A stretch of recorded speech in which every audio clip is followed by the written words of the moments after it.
சமீபத்திய ஒரு பேட்டியில் சௌகார் ஜானகி அம்மா அவர்கள் புரட்சித் தலைவர் எம்ஜிஆர் பற்றி கூறும்போது, எம்ஜிஆர் ஒரு பெரிய டெக்னீஷியன், பணம் படைத்தவன் படத்திலே கண் போன போக்கிலே கால் போகலாமா பாடலில் தனக்கு அளிக்கப்பட்ட காஸ்டியூமானது லைட்ஸ் ஆன் செய்தவுடன் நேக்கடு பாடி தெரியும் அளவு டிசைன் செய்யப்பட்டிருந்தது. இதை கண்ட எம்ஜிஆர் படத்தின் இயக்குனர் ராமண்ணாவிடம் ஷூட்டிங்கை நிறுத்தச் சொல்லிவிட்டு சௌகார் ஜானகி அம்மாவிடம் வந்து, அம்மா, நீங்க நிறைய படங்களில் கௌரவமான ரோல்களை செய்திருக்கிறீர்கள், இந்த படத்திலும் அப்படிப்பட்ட ஒரு ரோல் தான் என்றாலும் இந்த காஸ்டியூமர் வடிவமைத்த ஆடை மிகவும் டிரான்ஸ்பரண்டாக இருக்கிறது, லைட் போட்டா வெங்காயத்தோல் மாதிரி தெரியுது, அதனால மற்ற படத்துல நீங்க பண்ணி கொண்டிருக்கும் இமேஜ் கெட்டுவிடும் என கூறினார்.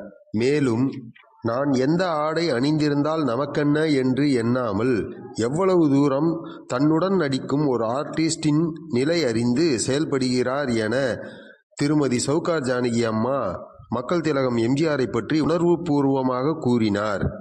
மேலும் அவர் பொன்மனச் செம்மல் எம்ஜிஆரின் 100வது படத்தில் தனக்கு எப்படி வாய்ப்பு கிடைத்தது என்று தன் அனுபவத்தையும் பகிர்ந்தார்.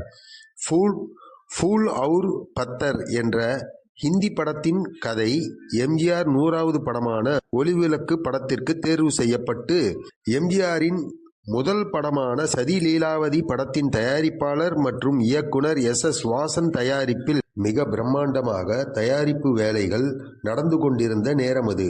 அந்த படத்தின் செய்திகளை கேள்விப்பட்ட நான் அந்த படத்தில் ஹிந்தியில் மீனா குமாரி நடித்த வேடத்தில் தமிழில் நான் நடிக்க விரும்பினேன். என் ஆசையை எப்படி சின்னவரிடம் சொல்வதென்று தயங்கினேன்.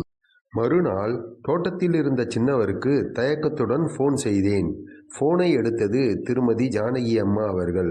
அவரிடம் தான் சௌகார் ஜானகி பேசுகிறேன் என்றும் சின்னவரிடம் ஒரு சிறு விஷயம் பேச வேண்டும் என கூறினேன்.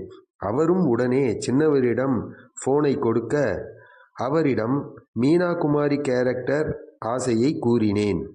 என்ன ஆச்சரியம், சின்னவரிடம் பேசிய 10 நிமிடத்தில் எனக்கு ஜெமினி நிறுவனத்திடமிருந்து அழைப்பு வந்தது.